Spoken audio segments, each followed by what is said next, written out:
Saúde os irmãos com a paz do Senhor. Louvado seja Deus. Livro de Marcos, capítulo 14. Vamos ler a partir do verso 32. Marcos, capítulo 14, verso 32. Enquanto os irmãos localizam o texto, quero louvar a Deus por mais essa oportunidade de poder estar assim, falando do amor do mesmo. Louvar a Deus pela vida do pastor Davi, pela oportunidade de nos permitir estar aqui em mais uma oportunidade nessa noite. Deus em Cristo Jesus continue abençoando meu pastor, aos irmãos. Marcos capítulo 14, a partir do verso 32. Nesta noite o Senhor trouxe ao meu coração a mensagem da cruz. Louvado seja o nome do Senhor Jesus. Marcos 14, 32, diz assim a palavra do Senhor: e foram a um lugar chamado Getsêmani, e disse aos seus discípulos: assentai-vos aqui enquanto eu oro. E tomando consigo a Pedro e a Tiago e a João,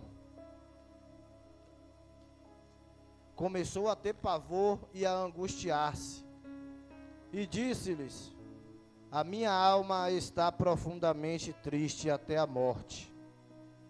Ficai aqui e vigiai. E tendo ido um pouco mais adiante, prostrou-se em terra e orou para que, se possível fosse, passasse dele aquela hora. E disse: Abba, Pai, todas as coisas te são possíveis.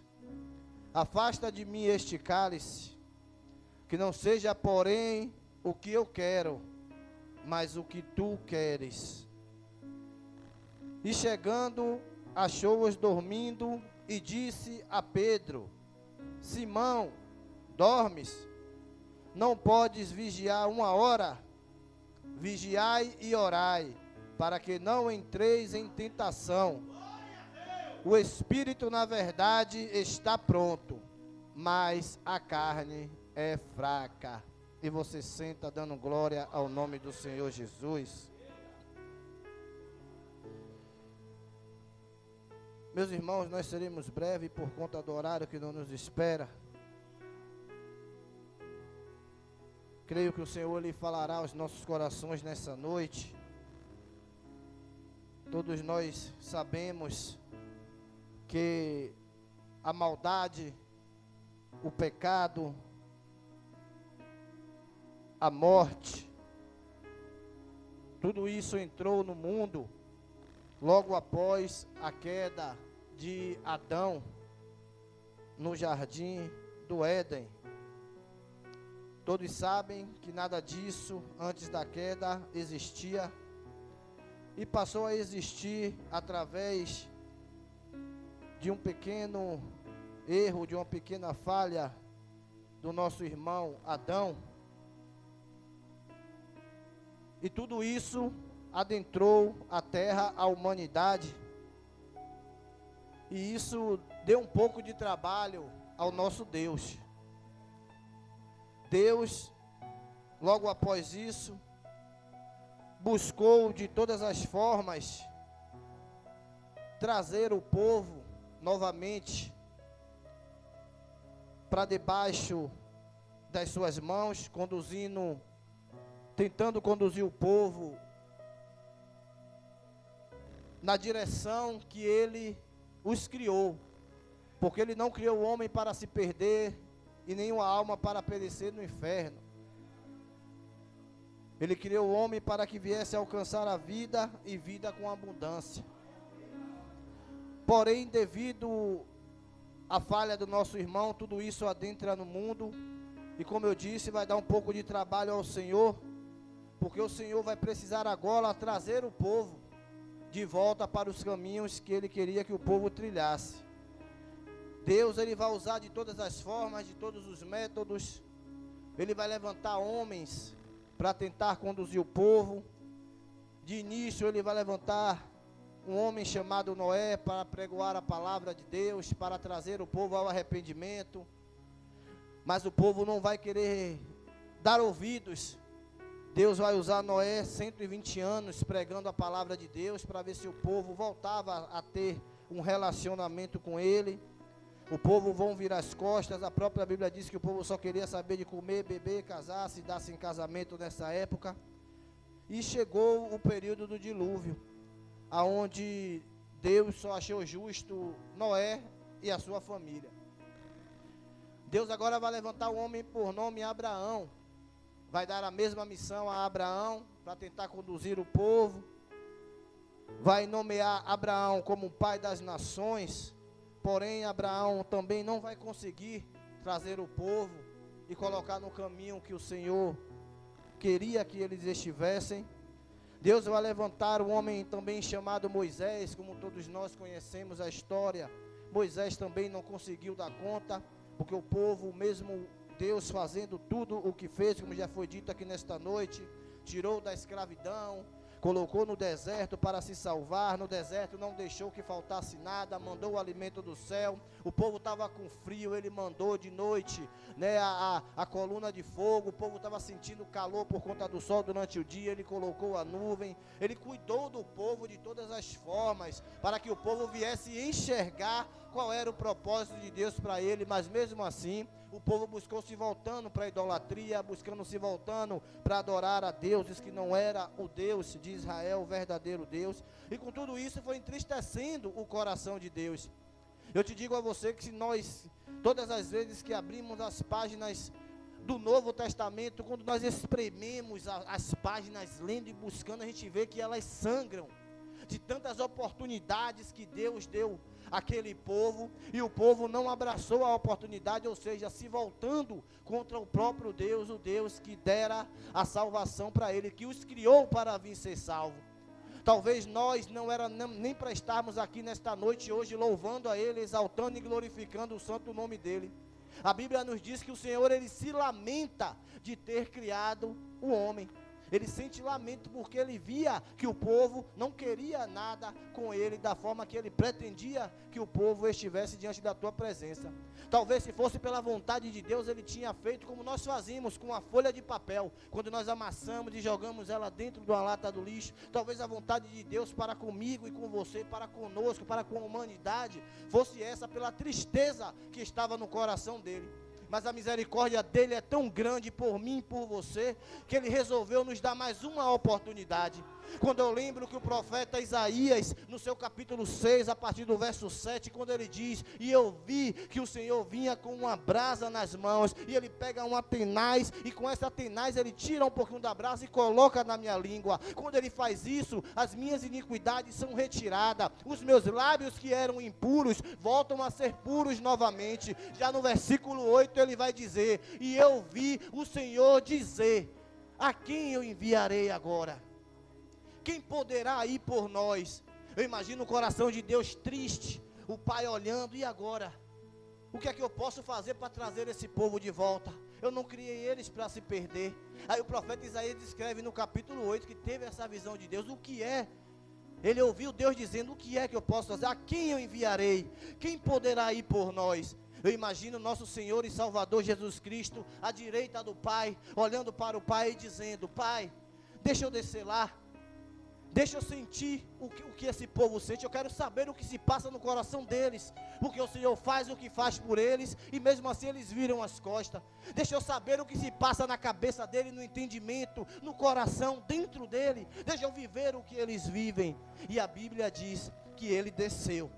O apóstolo Paulo vai dizer que ele não teve por usurpação ser igual a Deus, mas ele esvaziou-se de si mesmo, tomando a forma de servo, fazendo semelhante aos homens, tomando a forma de servo e descendo, ou seja, ele não deixou de ser Deus, mas ele se fez semelhante aos homens, e ele desceu nessa terra. E só para você ter uma certeza nessa noite, de que não é só você que passa por luta, passa por dificuldade, passa por perseguição, ele também passou. Tudo que nós passamos, ele passou. Ele foi perseguido, ele foi escarnecido, ele foi acusado injustamente, ele passou necessidade, aleluia. Como homem, ele sentiu fome como eu e você sente, mas como Deus, aleluia, ele lhe disse: eu sou o pão da vida. Aquele que tem fome, vem a mim. Quem vem a mim, nunca mais vai ter fome. Como homem, ele sentiu sede, a ponto de ir num poço, pedir um pouco de água a uma mulher samaritana, mas como Deus, aleluia, ele disse: aquele que beber da água que eu lhe der,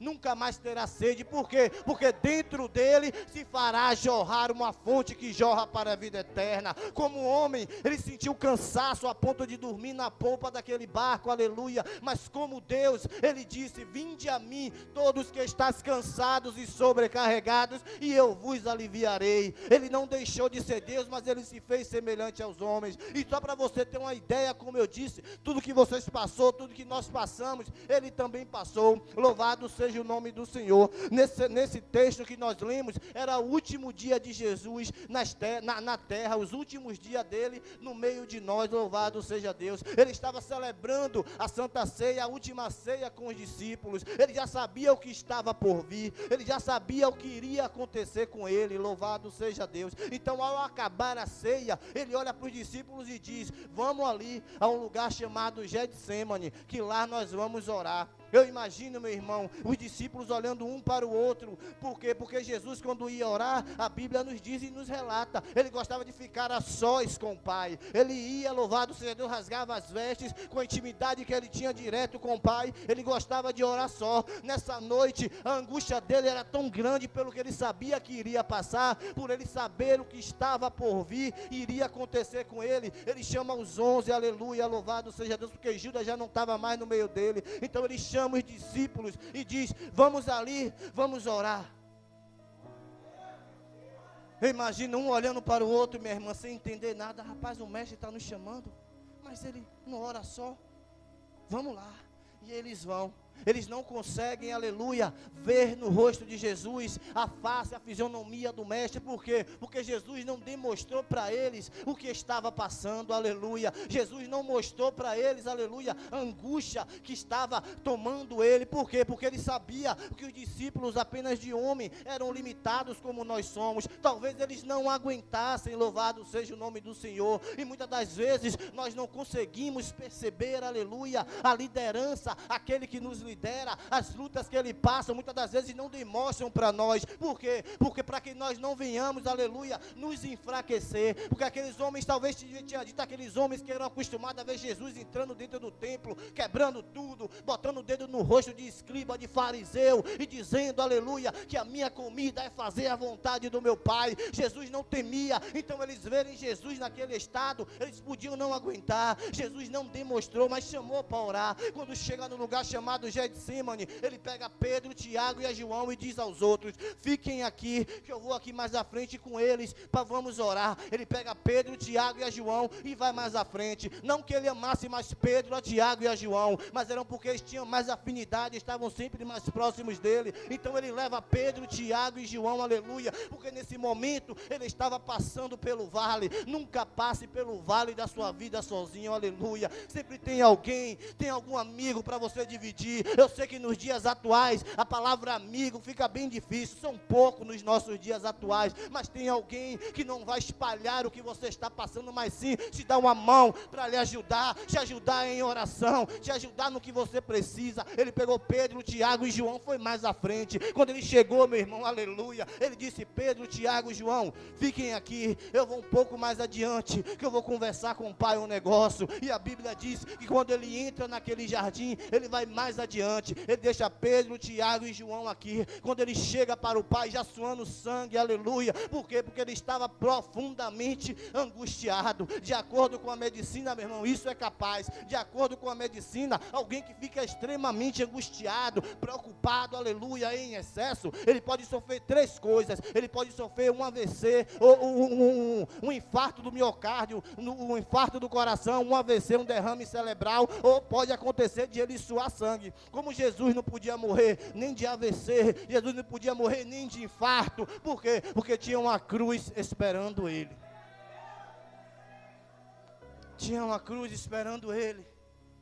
Então ele começa a suar sangue. Quando ele entra naquele lugar, ele olha, aleluia, para o Pai, e ele diz: Pai, se for possível, aparte de mim este cálice. O lado humano dele não estava aguentando, porque ele sabia que o que iria acontecer com ele. Ele sabia o que estava chegando, aleluia, para acontecer justamente naquela noite com ele. O lado humano dele não estava suportando. Ele olha para o Pai e ele clama: Pai, tudo te é possível, Pai. Se for possível, passe de mim esta hora, aparte de mim este cálice. Neste momento, meus irmãos, eu posso imaginar dois reinos se levantando do lado de Jesus nesse momento. O lado das trevas se levantando de um lado e o reino dos céus se levantando do outro. O lado das trevas aqui torcendo para que ele viesse desistir naquele momento, para que ele viesse jogar a toalha. Por quê? Porque se ele desiste, não haveria salvação na terra, não haveria salvação na humanidade. Eu posso ver os demônios batendo palma. Ele vai desistir, ele vai desistir. O lado humano de Jesus não suportando, o reino dos céus do lado, todo mundo calado. Imagina os anjos olhando para o Pai, um anjo olhando para o outro. E agora, meu Senhor, e Jesus angustiado, dizendo: Pai, se possível for, aparte de mim este cálice. Eu imagino ele dentro daquele jardim, olhando as árvores, olhando as folhas, olhando as flores, olhando as estrelas do céu, e angustiado. Só que o Espírito Santo de Deus, aleluia,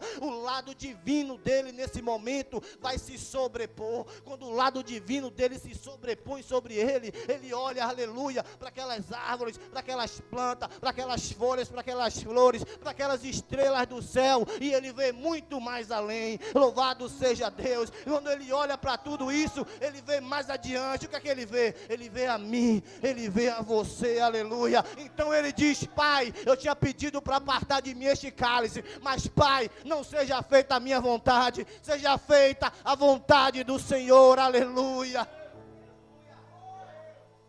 Nesse momento eu posso ver o reino das trevas batendo em retirada. Não foi dessa vez, não foi dessa vez, de novo. Eles já tinham tentado na tentação lá no deserto e não conseguiu. Ele voltou de novo, mas eles não conseguiram, porque maior é quem está conosco. Louvado seja o nome do Senhor Jesus. Quando eles voltam, ele encontra os discípulos dormindo. Eu imagino ele olhando por cima dos ombros, vendo aqueles homens dormindo, e o texto diz que em momento nenhum ele critica aqueles homens, porque eles sabiam que eram apenas homens, discípulos, limitados como nós somos, fracos como nós somos, aleluia. Eles acordam aqueles homens, ele vai de novo, volta, eles estão dormindo, ele vai novamente e volta, eles estão dormindo. Na terceira vez ele acorda: embora, é chegada a hora do Filho do Homem ser entregue nas mãos dos pecadores. E o texto diz que ele ainda saindo do Getsêmani, ele escuta o barulho dos soldados vindo prender. Tochas acesas iluminavam os caminhos daqueles homens furiosos, tomados por Satanás, para vir buscar prender o meu e o seu Jesus Cristo. Quando ele sai, que ele vê aqueles homens no meio daquela multidão furiosa, ele vê um rosto conhecido. Ele vê o rosto de um discípulo seu, Judas. Estava no meio daquele povo. E aqui nós aprendemos com Jesus coisa que nós não aprendemos com os homens aqui na terra. Quando eles olham para Jesus, eles perguntam: quem é esse tal desse Jesus? Quem é ele? Eu imagino nesse momento, meu pastor, aleluia, ele olhando para aqueles homens, ele olhando para Judas, ele olhando para os discípulos apavorados. Ele sai no meio daquela multidão, e o texto diz, e como eu disse, nós aprendemos aqui com Cristo o que nós não aprendemos com os homens. Talvez se fosse eu ou você, nós não saberíamos qual seria a nossa reação. Talvez a nossa reação fosse partir para cima de Judas, pegar ele pelo pescoço, jogar no chão, bater, fazer acontecer. Mas quando ele diz, aleluia, quem é esse Jesus? Louvado seja Deus. Judas já tinha dito para o outro: olha, aquele que eu der um beijo. Quando ele vai na direção de Jesus, ele beija o rosto de Jesus. E eu repito, aqui nós aprendemos com Cristo que nós não aprendemos com os homens. Jesus olha para ele, sabendo que ele estava levando Jesus para a morte, ele vai dar um beijo. Jesus olha e diz: meu amigo. Talvez se fosse eu ou você, não teríamos essa atitude. Não saberíamos qual seria a nossa reação. Jesus disse: meu amigo, com um beijo me traíste. E aqueles homens enfurecidos: quem é? Aqui o lado divino de Jesus, ele vai deixar escapar o lado divino sem querer. Ele vai falar como ele, o Deus do Êxodo. Ele vai dizer: eu sou. Eu sou. Nem Mateus, nem Marcos e nem Lucas relata, mas se você abrir sua Bíblia no livro de João, a Bíblia vai dizer que quando ele diz eu sou, aqueles soldados caem no chão, aleluia. Qualquer um outro homem, qualquer um outro preso, sabendo para onde ele iria, o que iria passar com ele, o que iria acontecer com ele, ele tinha fugido na hora, ele tinha fugido imediatamente, mas Jesus foi até eles. Levanta um por um, diz a eles: por que vieste com varapaus, com lanças, com espada para me prender? Me comparando com ladrão, com salteador. Vocês me conhecem. Vocês me viram pregar no templo. Eu ensinei para vocês dentro do templo. Vocês sabem quem eu sou. Não precisa isso. Eu me entrego, porque as escrituras têm que ser cumpridas. E eles levam o meu e o seu Jesus. Eles levam para o sinédrio, para um homem chamado Caifás, o sumo sacerdote, e lá vão interrogar o nosso Jesus. Eles não vão encontrar provas nenhuma para incriminar Jesus. Eles vão usar de todas as maledicências, todas as artimanhas para tentar algo, mas eles não vão conseguir. Eles vão chegar a dizer: não precisa de testemunha. Eu vi ele dizendo que em 3 dias ele derrubaria esse templo todo, e em 3 dias ele reconstruiria de novo.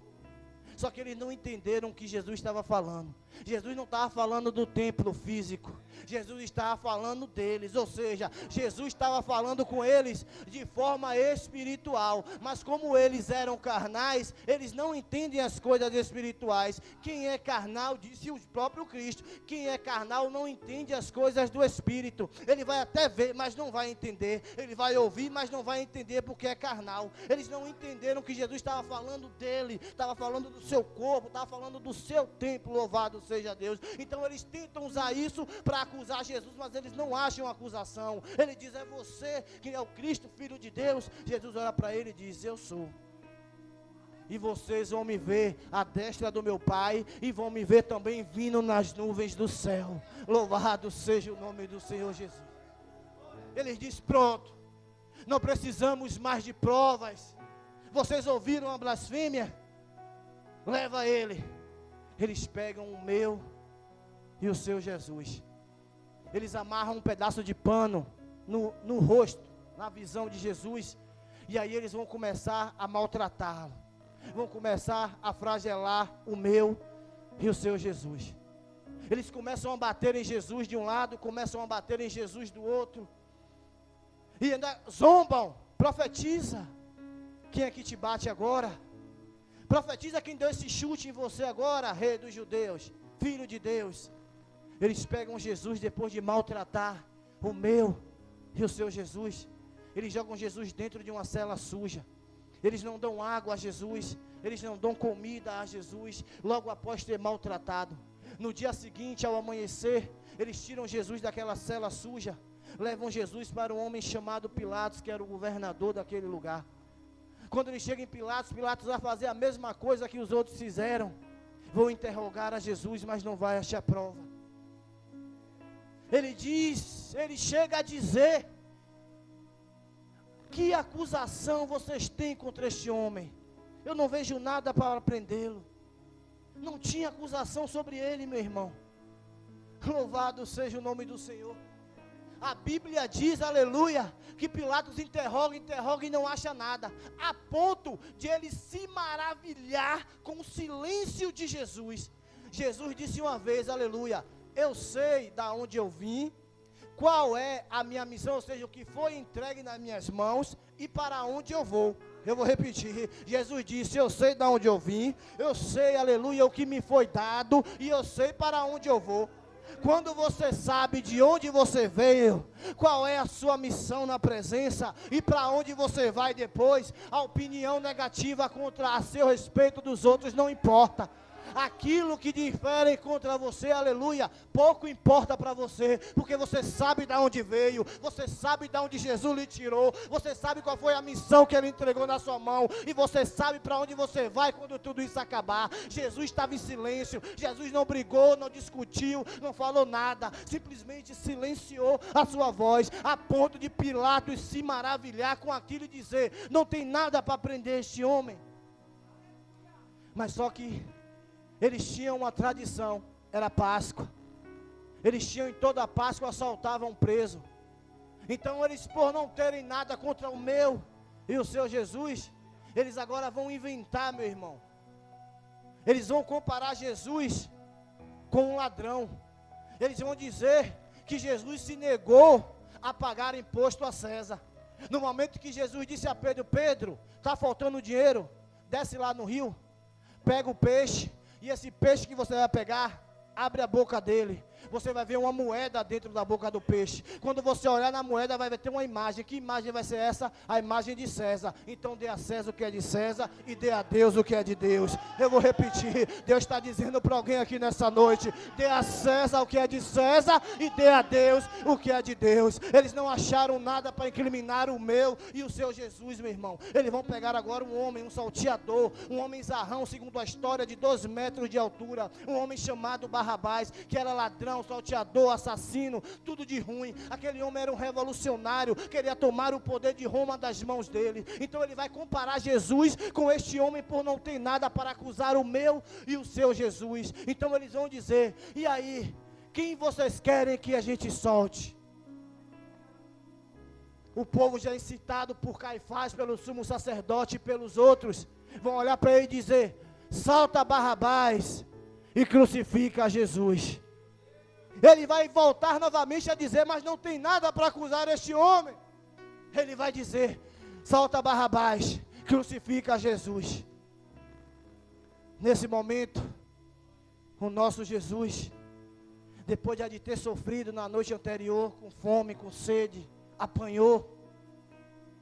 Eles vão pegar Jesus agora, vão colocar Jesus amarrado em um tronco em praça pública, e vão começar a açoitar o meu e o seu Jesus. O chicote que ele açoitou o corpo de Jesus era um chicote que tinha 12 tiras de couro. Na ponta dessas 12 tiras, na ponta de cada uma delas, tinha ali malhas de ferro e ossos de carneiro. A Bíblia diz que Jesus toma 40 chicotadas daquelas por dentro do seu corpo. Mais de 400 buracos foram abertos no corpo do nosso Jesus. E ele não dá um pio. Tudo isso pela minha e pela sua vida. Tudo isso porque ele sabia que nós não aguentaríamos. Tudo isso pela missão da salvação, que por intermédio dele foi dada. Ele sabia que nós somos limitados. Às vezes tomamos uma topada, uma dor de cabeçazinha, parece que o mundo está se acabando. E cada chicotada, eu imagino ele comendo aquela dor, os buracos sendo abertos. Ele já não tinha comido nada na noite anterior, não tinha bebido, estava fraco. E agora ele está sendo açoitado, e quando eles acabam de açoitar o corpo de Jesus todo aberto, não se esqueça, tudo isso pela minha e pela sua vida. Eu imagino ele desamarrando as mãos de Jesus daquele toco. Agora a Bíblia diz que eles vão levar Jesus para dentro do palácio, vão enrolar Jesus em uma espécie de lençol, um lençol de púrpura, enquanto a coroa de espinhos estava sendo preparada. Quando eles enrolam Jesus naquele lençol, eu imagino a fraqueza dele, a dor que ele não estava sentindo. Ele chorou para que nós viéssemos sorrir. Ele sofreu porque nós sabia que nós não aguentaríamos o sofrimento. Ele levou sobre si todas as nossas iniquidades. E pelas pisaduras dele nós fomos sarados. Eles colocam Jesus agora enrolado, todo ferido, em um lençol. Pega a coroa de espinhos, coloca na cabeça de Jesus e com um pedaço de cana ele bate. Ele finca aquela coroa de espinhos, cada espinho de 25, 30 centímetros, que talvez se a gente batesse nessa madeira, ela atravessava. Eu imagino ele ficando, batendo ali para enfincar aquilo do rosto de Jesus, o rosto de Jesus ferindo, o sangue descendo, escorrendo pelos olhos, pela boca, pelo rosto do meu e do seu Jesus. Tudo isso por nós. Tudo isso pela minha e pela sua vida. E o que nós estamos fazendo hoje, igreja? Nós estamos vendo guerra entre irmãos, brigando por ponto, por causa de placa de igreja. O irmão congrega em tal igreja, não pode ir na outra. Jesus não vem buscar a placa, ele não passou tudo isso pela placa, foi por nós. Às vezes fazemos algo e dizemos é sacrifício, não. Nós somos o holocausto, o sacrifício é Ele. Eles conseguem colocar aquela coroa de espinhos, imagina a dor que ele não estava sentindo. Logo após a coroa de espinhos ser colocada na cabeça do meu e do seu Jesus, eles vão pegar a haste da cruz. Agora ninguém conseguia segurar aquela haste, carregar sozinho. Jesus já estava fraco. Eles colocam nas costas do meu e do seu Jesus. E a Bíblia diz que eles agora vão tirar aquele lençol que eles colocaram e vestir em Jesus as vestes que Jesus já estava. Imagina a forma que eles não puxaram aquele lençol, porque o corpo dele estava aberto, ele estava sangrando. Quando ele enrolou aquele lençol, pelo tempo que ficou, imagino que grudou por causa do sangue. Talvez quando eles puxaram, as feridas se abriram todas de novo, a dor. Pela minha e pela sua vida. E hoje tem pessoas desistindo por isso aqui, deixando de lado o que foi feito por Ele, por causa de birra, por conta dos prazeres de lá de fora. Como foi dito nessa noite, não suportando vencer as tentações, porque Ele suportou. Ele disse, eu venci. Ele já está dizendo tudo para a gente, você também pode. Eles pegam Jesus, colocam aquela haste nas costas do meu e do seu Jesus, e vai levando Jesus agora passando pela via dolorosa. Para eles aquilo era um show, era um teatro. E eles vão levando o meu e o seu Jesus. Eu imagino ele tentando ficar de pé, mas sem conseguir. Se arrastando, ele estava fraco, ferido.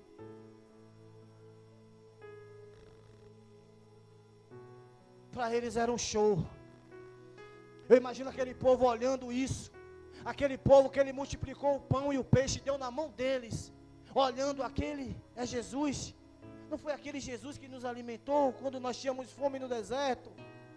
Mas eles não vão lá. Eu imagino o filho da viúva de Naim de longe, mãe, não foi aquele que me deu a vida quando eu estava morto? O cego Bartimeu, rapaz, aquele é Jesus. Quando eu não tinha visão, foi ele que me devolveu.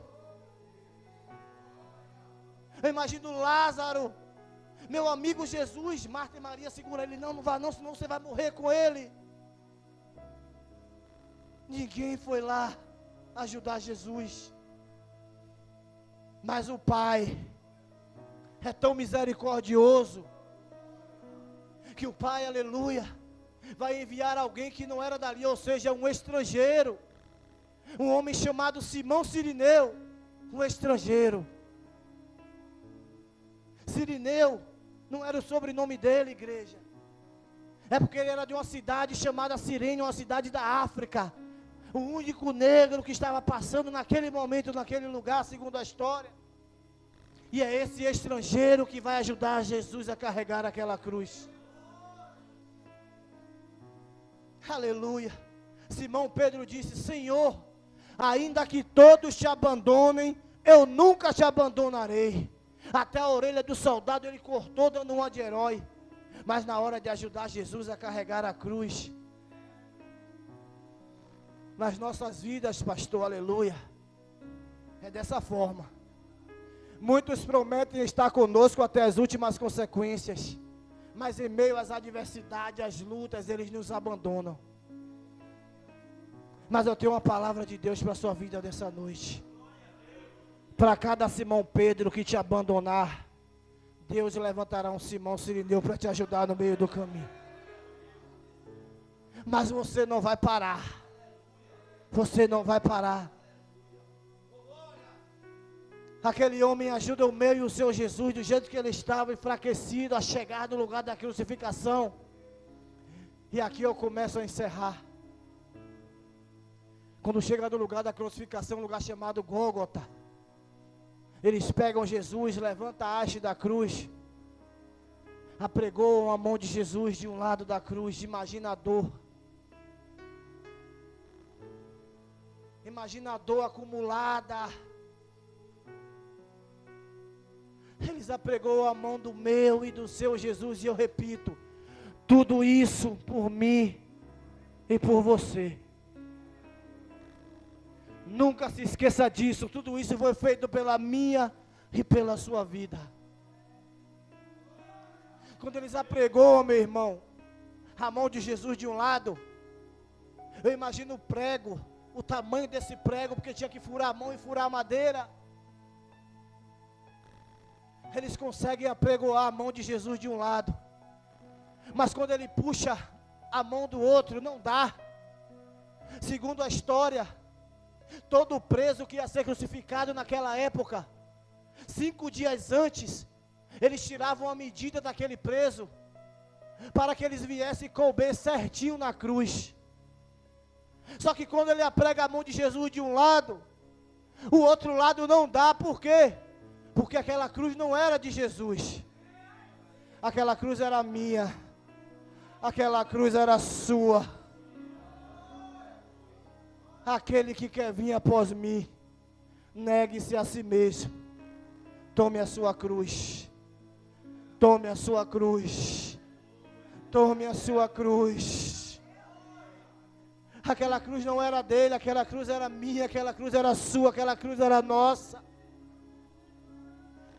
A Bíblia diz que Jesus não teve um osso do seu corpo partido, mas eu imagino ele esticando o braço de Jesus, dilacerando o ombro do meu e do seu Jesus, para poder dar do outro lado daquela cruz.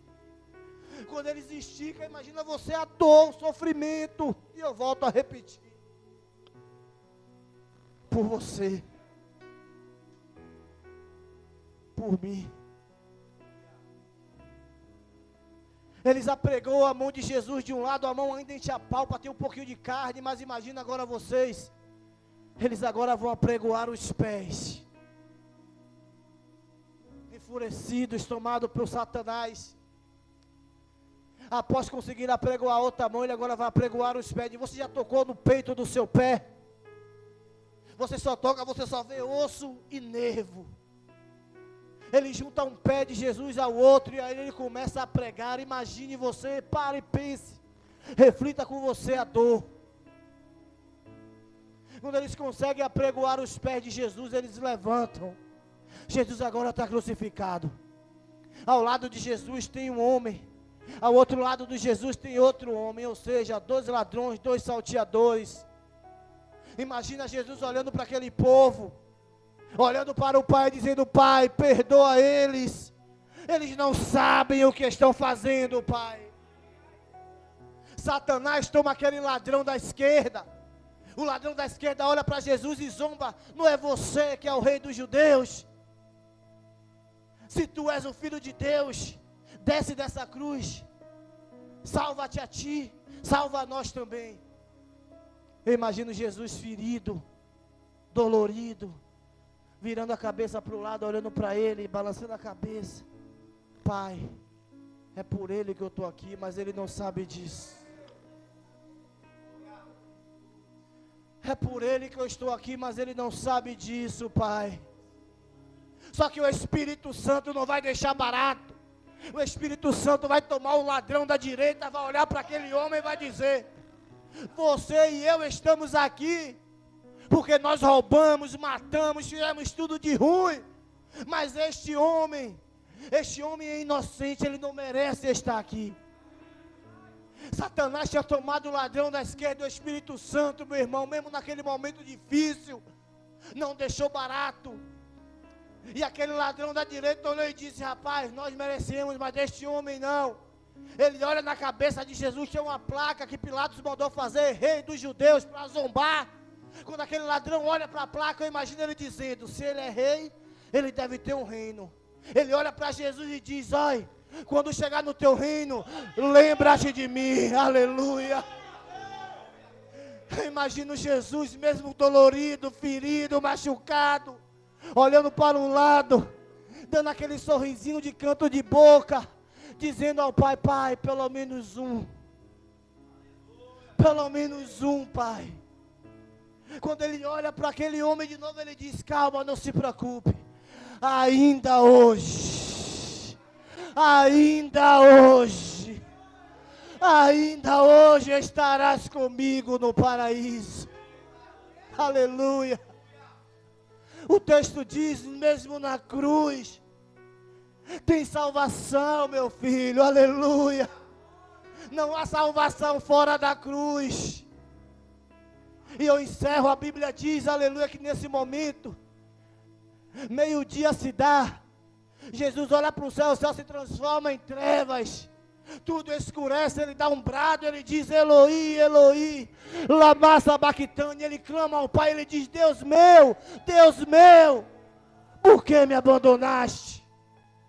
Eu imagino Deus com as costas viradas para Jesus naquela cruz, não porque não amasse, mas porque ele não podia descer naquele momento para tirar ele dali, porque a vontade do Pai era descer naquela cruz para arrancar o seu filho. Mas ele não podia, porque as escrituras tinham que ser cumpridas. Quando dá 3 horas da tarde, meu irmão, Jesus dá o brado, o último brado. Ele diz: Pai, está consumado, Pai. Vai haver salvação na terra, Pai. Vai haver salvação para a humanidade, Pai. Vai haver salvação para os mortais, Pai. E o véu do templo se rasga de cima a baixo. Jesus expira naquele momento, e naquele momento ele morre. O Jesus, aleluia, humano, o Jesus homem, naquele momento morre naquela cruz, para que nós viéssemos adquirir a vida. Essa paz que você sente hoje, foi por causa da cruz. Essa vida que você tem hoje, foi porque ele entregou a dele. Ele chorou para o seu sorriso, para o meu sorriso. Ele sofreu para levar os nossos sofrimentos com ele. Ele se fez pecado naquela cruz, para levar os nossos sobre ele. E ele expira. Naquele momento vem um homem chamado José de Arimateia, era um senador daquele lugar. Olha para Jesus, vai até Pilatos e pede o corpo. Pilatos manda os soldados se certificar de que Jesus tivesse morrido. E ele diz: morreu, Senhor, ele pode levar. Eles arrancam Jesus da cruz, dá a ele enrola Jesus em um lençol novo, coloca Jesus dentro de uma sepultura, aonde jamais ninguém tinha sido sepultado. Jesus passa sexta, sábado, no domingo pela manhã, as mulheres pegam óleo e vão lá ungir a Jesus. Quando elas chegam naquele lugar, a pedra já está removida. Tem 2 varões dentro. Olha para ela e diz: mulher, porque procura dentre os mortos aquele que vive. Oh, aleluia. Porque procura dentre os mortos aquele que vive. Mulher, ele não está mais aqui, ele ressuscitou, aleluia. Ele está vivo e ele está aqui nessa noite. Ele está vivo dentro de cada um de nós, aleluia. Porque ele vive, posso crer no amanhã. Louve a ele. Porque ele vive, tem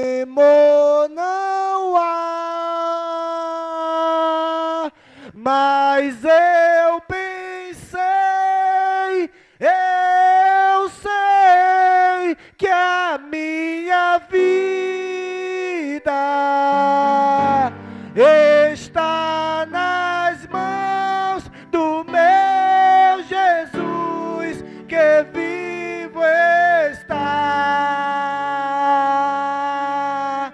Deus enviou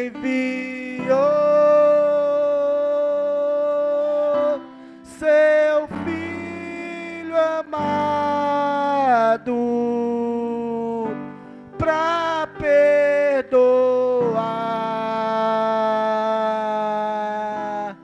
para me salvar.